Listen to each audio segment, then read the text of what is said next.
એક ભાઈ હોટલમાં જમવા ગયો. હોટલમાં જઈ ટેબલ ઉપર ઉદાસ થઈને બેસી ગયો. તો વેઇટર આવ્યો, બોલો સાહેબ તમારા માટે શું લઈ આવું?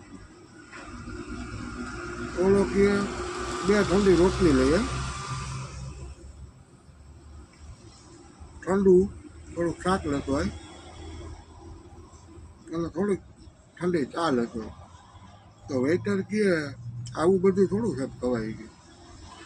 ઓલો કે હું મગાવું છું ને તને શું વાંધો, લઈ આવી છે, હું તને કહું છું ને. તો વેઇટર કે સારું.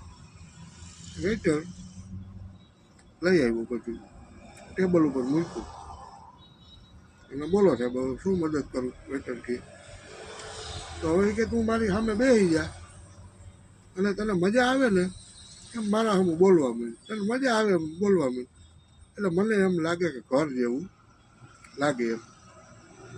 બોલો એ ઘરથી કેટલો કંટાળ્યો હોય છે. આવું હે મારા કલેજા. વિડીયોમાં મજા આવે, લાઈક કરો, શેર કરો, સબસ્ક્રાઈબ તો કરી જ દેજો મારા વાલા.